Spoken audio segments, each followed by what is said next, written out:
Era mi voz antigua, ignorante de los densos jugos amargos. La adivino lamiendo mis pies bajo los frágiles helechos mojados.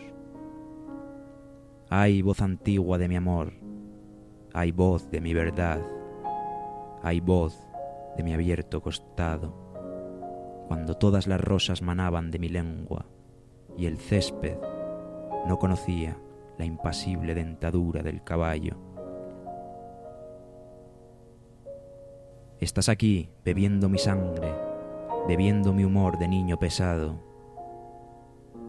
mientras mis ojos se quiebran en el viento con el aluminio y las voces de los borrachos.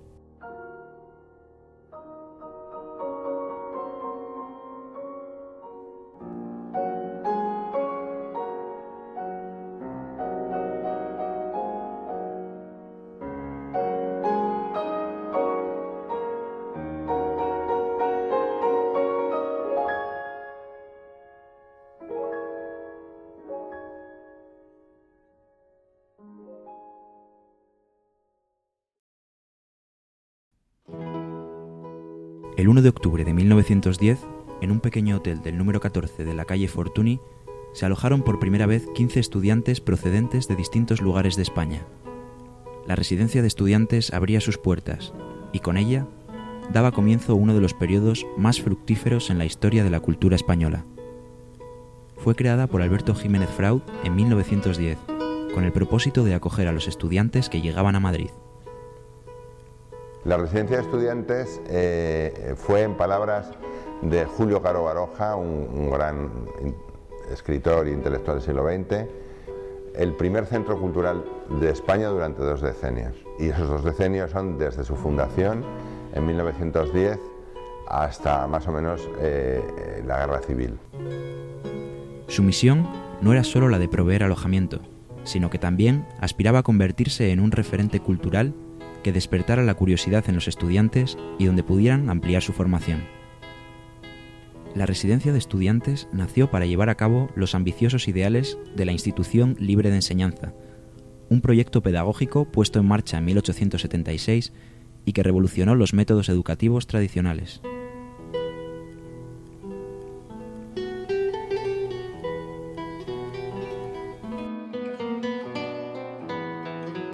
La residencia es un centro que crea la Junta para Ampliación de Estudios, inspirada tanto la Junta como la propia residencia por el proyecto modernizador de la Institución Libre de Enseñanza. Eran gentes que querían que España volviera a Europa, que estuviera en Europa, al nivel de Europa. La casa casi en este cerro, muchas veces he pensado que era una emisora y un receptor. Si pensamos en términos de radio, no de la radio, pues aquí emitían hacia Europa, pero recibían. Era como aquí, yo casi veo aquí una antena como la de la Torre Eiffel en miniatura, emitiendo y recibiendo. ¿Sabes? Es un foco de cultura europea. 3 años después de su fundación, se inició el levantamiento de un nuevo edificio para dar cabida a los más de 100 estudiantes con los que ya contaba la residencia. Las nuevas instalaciones se construyeron en los altos del hipódromo, cerca de los nuevos ministerios, y fue Antonio Flórez el arquitecto encargado de su diseño, que aunó elementos tradicionales, con remates de estilo mudéjar, y vanguardistas, siempre en armonía con la filosofía de la ILE.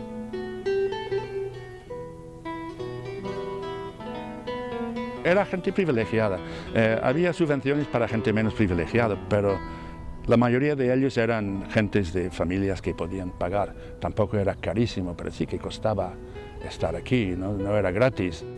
Posteriormente, el edificio de la calle Fortuny pasaría a alojar la residencia de señoritas. Hubiera sido más normal que para nuestra mentalidad actual que hubiera habido coeducación en la residencia, pero hay que tener en cuenta también las costumbres de la época, es decir, para la residencia, para aquel momento la residencia realmente ya era una experiencia bastante moderna, hay que entenderlo en su contexto. Lo que sí que había era mucho contacto, mucha relación entre el grupo femenino y el grupo masculino. Las equipadas instalaciones de la residencia permitían a los alumnos sacar un mayor rendimiento a su formación académica.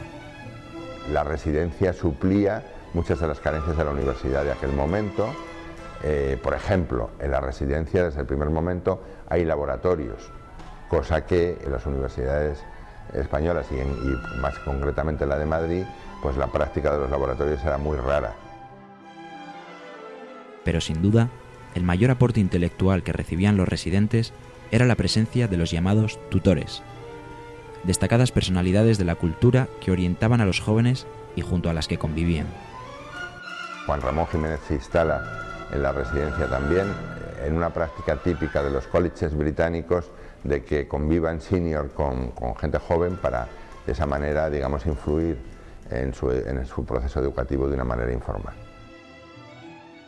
Otro aspecto atractivo era la variada vegetación, que otorgaba calidez y sosiego a la atmósfera residencial. Los institucionistas eran epicúreos y el más famoso de los jardines es un jardín de acacias y laureles que diseñó el propio Juan Ramón Jiménez. Un entorno propenso para el aprendizaje que pasaría a denominarse la Colina de los Chopos. En su empeño por instruir a los residentes, la Resi organizaba conferencias a las que acudían ponentes de relevancia internacional, tanto del mundo del arte como la ciencia. Einstein explicó en este salón donde estamos en este momento la teoría de la relatividad, con Ortega y Gasset de traductor simultáneo. Paul Valéry, el poeta, leyó poemas aquí, pero también los leyó Apollinaire. Las conferencias eran extraordinarias porque venían realmente lumbreras de la cultura de entonces. Aquí estuvo Madame Curie, el hombre que descubrió la tumba de Tutankamón, Howard Carter. Había gente de primera fila de Europa, de Estados Unidos incluso, ¿no? De modo que era un sitio cosmopolita. El economista Keynes explicó aquí el porvenir económico de nuestros nietos. En fin, es deslumbrante la cantidad de personas que acudieron a la residencia. Álvaro Ribagorda, que ha estudiado la actividad cultural de la residencia, sobre la que ha publicado un libro reciente, dice que en qué país europeo puede encontrarse una lista tal de socios. Con sus cuotas sostenía, o sea que el crowdfunding tiene bastante vigencia y tradición en la residencia, pues esa gente con sus cuotas sostenía el importe de las conferencias, de los viajes. Alguno de estos discursos fue publicado por el sello editorial de la residencia, como también lo fueron algunas novelas y ensayos de los más célebres pensadores del momento.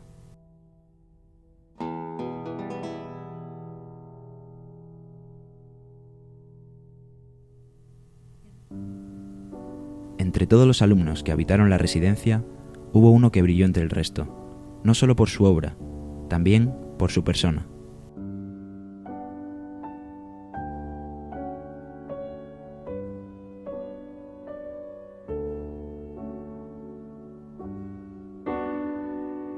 Estamos hablando de un genio total, no solo de un poeta, estamos hablando de un ser humano genial que tiene el talento musical en la sangre.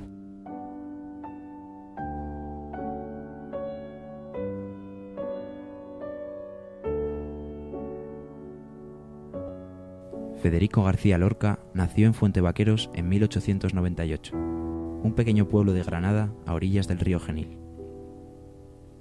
Aunque su habilidad al piano le auguraba un futuro prometedor, la pasión literaria lo llevó a publicar su primer libro, Impresiones y paisajes. Lorca llega a la residencia en 1919 y en realidad no se fue nunca. Para entonces, la residencia era ya el lugar con el que Jiménez Fraud había soñado, un oasis de paz y conocimiento. Claro, él no podía seguir en Granada como un pájaro enjaulado. Creo que el mismo Manuel de Falla le dijo que era necesario que se escapara. También se lo dijo Antonio Machado. Y Lorca, alguien les habla de que hay en Madrid una residencia maravillosa y que le vendría muy bien a su hijo, etc. Y Lorca logra convencer a sus padres para que venga aquí. Y claro, si no viene aquí, pues todo cambia. Él es quien es, pero Ortega dijo, yo soy yo y mi circunstancia, ¿no?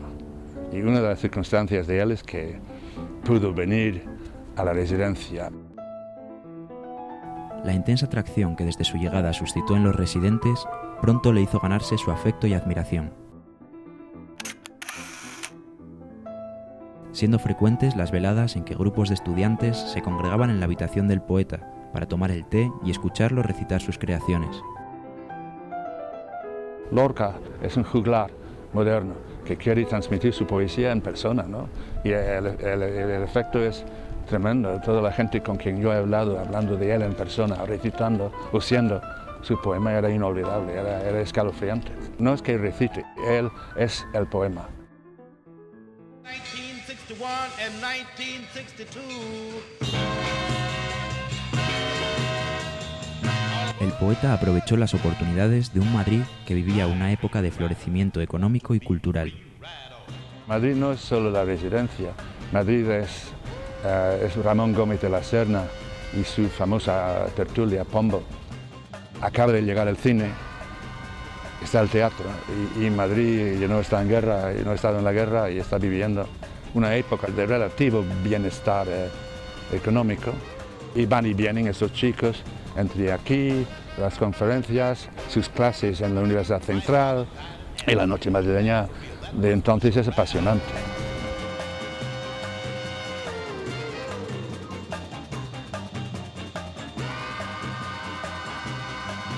Iban en Madrid a un club de jazz, había un grupo de negros fantásticos tocando en el Pala, el famoso Hotel Pala, ¿no? Se llamaban los Jackson Brothers. Y Buñuel, Lorca y Dalí y sus amigos iban a escuchar jazz en directo, ¿no? De modo que es una vida cultural muy rica. Y aquí arriba, bueno, pues en esta casa, con sus jardines, con su agua, con sus tertulias, sus conversaciones, sus diálogos, es un sitio maravilloso. Y sin ese sitio maravilloso, bueno, no tenemos el Lorca que tenemos. Y él no tiene su amistad con Buñuel y con Dalí, ¿no?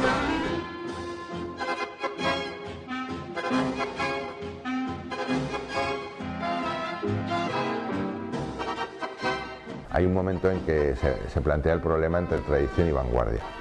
Y Lorca defiende siempre que es imposible el desarrollar el arte y desarrollar la vanguardia sin partir de la tradición.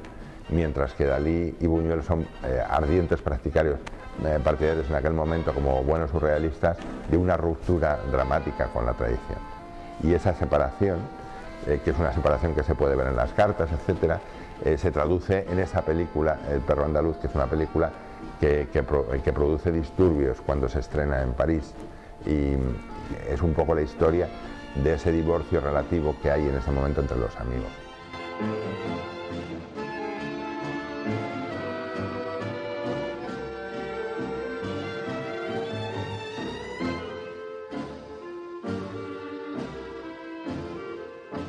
No les gusta, ni a Buñuel ni a Dalí le gustaron el romancero gitano, por ellos consideraban que los gitanos y todo. Ellos están con el surrealismo y a ellos les parece trasnochado el romancero gitano, ¿no? Dalí y Buñuel, que en un sentido eran más limitados o que estaban de una manera más militante en una determinada corriente, no acabaron de entender muchas cosas de las que estaba haciendo Federico. Y cuando hacen su película Un chien andaluz, un perro andaluz, en París, están pensando en él, ¿no? Es un poco como una cosa satírica, el perro andaluz. ¿Quién es el perro andaluz? ¿Quiénes son los perros andaluces? Los perros andaluces son los andaluces de aquí, de la casa. ¿Y quién es el capitán de los perros andaluces si no es Federico García Lorca, que ha hecho el romancero gitano, que para Dalí dice, es una mierda, tu romancero gitano es una mierda, tú tienes que hacer surrealismo. Pero cuando se publica el libro El romancero gitano, Lorca ya está haciendo textos absolutamente surrealistas. Amigos íntimos, profundos sin lugar a dudas, pero una cosa tremenda, un triángulo extraordinario. Buñuel y Dalí hasta el último momento están pensando en Federico. Me lo contó el mismo Dalí, ¿no? Lágrimas. Dalí, a mí. Sin embargo, no todo fue positivo. La presión paterna que sufrió Lorca durante sus primeros años en Madrid dificultó a menudo su labor creativa. Lorca es un genio ahora, pero su padre quiere que tenga carrera. Derecho, filosofía y letras y tal. Insistieron.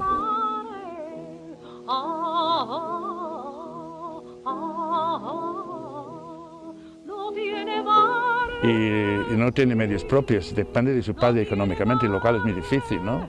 Y el pobre Federico, papá, mándame unas pesetas porque no puedo pagar e invitar a nadie en esta línea. Y el padre no cree que un poeta puede ganar dinero. Y eso no ocurre hasta los años 30, cuando Lorca con el teatro, claro, con el teatro con Bodas de Sangre en Buenos Aires, gana una fortuna con el mayor teatro de América, Teatro Avenida, que tiene un aforo de 1000, no sé cuántos aforos, llena un mes, día y noche, con Bodas de Sangre, y manda un talón a su padre, pero astronómico. Y dice, papá, te mando este talón para que vea que un poeta también puede ganar dinero, y te ruego que sacas a mamá a cenar, porque aquí te mando la pasta, ¿sabes? Te mando el dinero.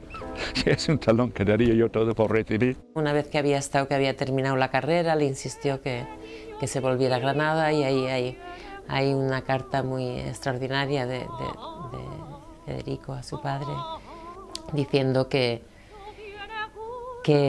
su hijo, que hará por supuesto lo que le digan, pero que por favor que lo piensen, que Granada es el lugar donde está la peor burguesía de España, y que en Madrid él está trabajando muy seriamente en su carrera, en la que cree, y que por favor no le pidan que dé ese paso, porque en Madrid está haciendo lo que quiere y lo que necesita hacer.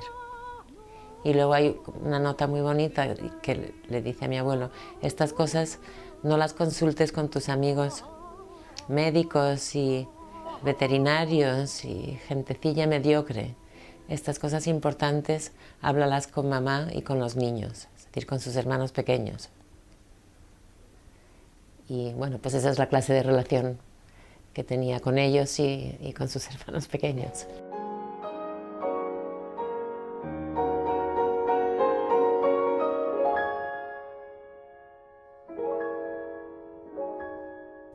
Yo sé el uso más secreto que tiene un viejo alfiler oxidado, y sé del horror de unos ojos despiertos sobre la superficie concreta del plato.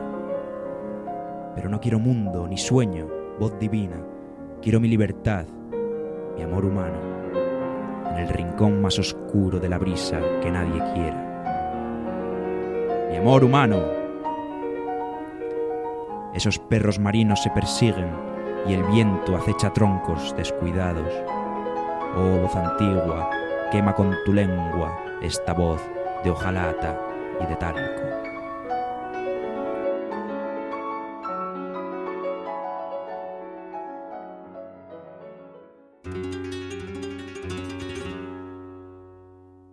Ser homosexual en aquella España no era fácil, y aunque Lorca era muy querido en la residencia, su identidad sexual alimentó la homofobia de algunos residentes. Hay un testimonio de José Moreno Villa, que es el brazo derecho del director, y él dice que había gente aquí cuando olfateaban, es su palabra, la homosexualidad de Lorca se alejaba, cuando se daban cuenta de su defecto, utiliza la palabra defecto, yo no sé si irónicamente, cuando se percataban de su defecto se alejaban, pero luego cuando se sentaba ante el piano a organizar una de sus sesiones folclóricas, todos volvían. Posiblemente en la institución hubiera una actitud incluso más cerrada en cuanto a la sexualidad en general, porque al haber sido tan denostados por la derecha, había una necesidad como de hipercorrección, de hiperpulcritud. Y Buñuel tiene este problema, porque tiene un hermano menor, Alfonso, que es gay, y ni lo menciona, porque tenía una homofobia, pero esto no quiere decir que sea enemigo de Lorca, es que Federico Lorca es un problema para él, porque la gente va a pensar que Buñuel, que se precia de sus músculos, que pasa toda la mañana corriendo aquí medio desnudo en el campo de deporte, demostrando su torso, sus músculos. Si eres amigo de un gay, oye, la gente va a pensar de ti. Y efectivamente Buñuel tiene un gran problema con todo eso, no es tan seguro de sí mismo como aparenta.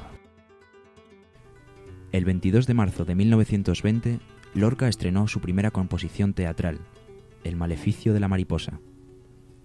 La obra estaba inspirada en un poema escrito con anterioridad y que había fascinado al dramaturgo Gregorio Martínez, quien encargó a Lorca la puesta en escena. Sin embargo, El maleficio de la mariposa, que se estrenaba en el prestigioso Teatro Eslava, fue un auténtico fracaso, y tanto el público como la crítica obviaron el trasfondo moral de la obra, abucheada nada más empezar. Protagonizada por insectos que debían ser preciosos. Yo creo que no es una obra mala, pero obviamente lo que pasó es que fue un desastre. Pero tengo la impresión de que no le afectó mucho. Él sabía que antes o después le iba a salir bien. Siempre recuerdo, mi tía Isabel me contó una vez que estaban en la huerta de San Vicente, ella era pequeña, y oyó como mi abuela Vicenta regañaba a Federico y le decía: estás saliendo mucho, te sales todas las noches, estás siempre por ahí, vuelves a las tantas, la gente no hace más que hablar de ti, estás en boca de todos. Y él le dijo: ¿crees que ahora están hablando mucho de mí? Vas a ver lo que van a hablar. Voy a salir hasta en los papeles de los caramelos. Entonces, es que había unos caramelos que se llamaban Espronceda. Él lo tenía claro, que iban a hablar mucho de él.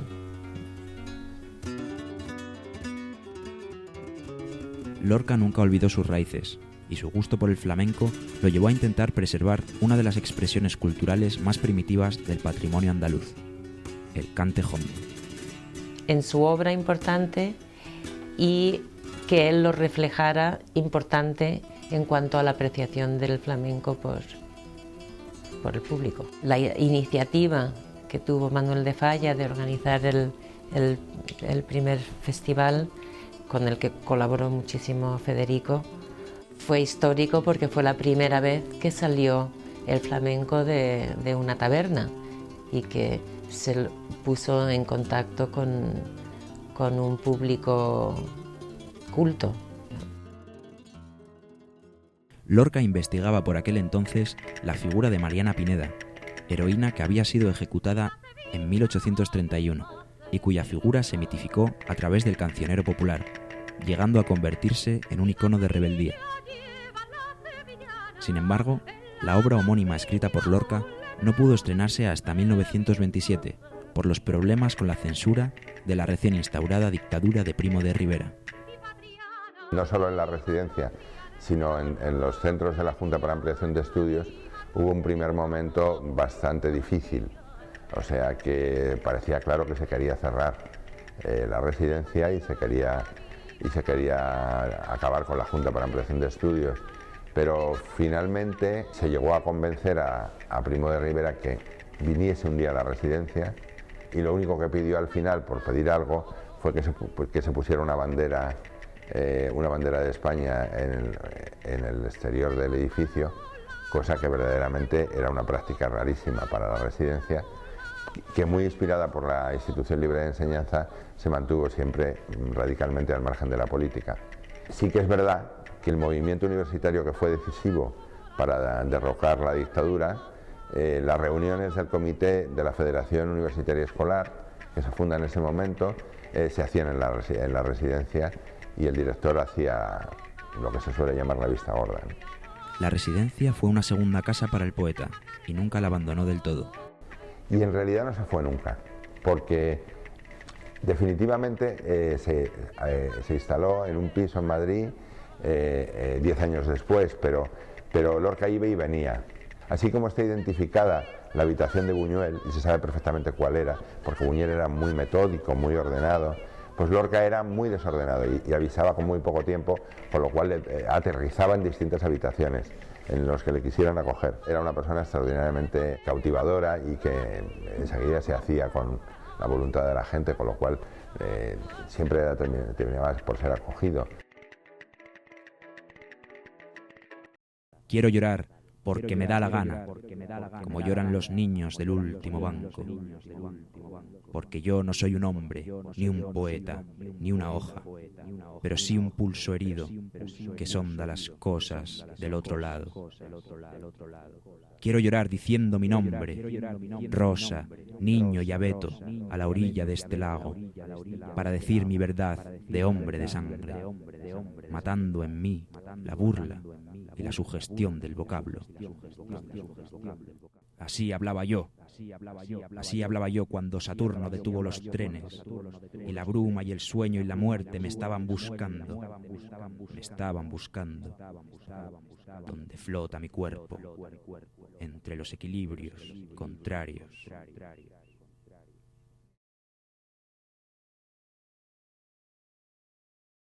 Con la llegada de la guerra civil, la residencia de estudiantes vio interrumpido su cometido intelectual.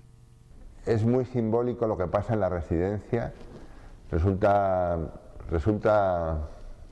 dramático pero al mismo tiempo simbólico.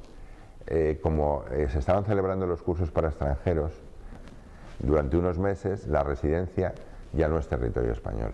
Eso es muy significativo de esa España de la institución libre de enseñanza que no quiso la guerra nunca y que no se siente identificada en ningún mando. Y eso es lo que pasa, pero posteriormente el médico Luis Calandre instala en la residencia el hospital de sangre de Carabineros y gracias a eso consigue salvar las instalaciones de la residencia. Y cuando llegan los fascistas, cuando llegan los sublevados a Madrid, la residencia la toma la aviación. El comedor de la residencia se convierte en un comedor de oficiales de aviación y solo ya muy avanzada la democracia, en 1986 pudimos recuperar el proyecto de la residencia. Indudablemente, el paso de Lorca por la residencia supuso un antes y un después en su obra. La presencia del poeta en la colina de los Chopos dejó una estela imborrable que aún se siente hoy en día.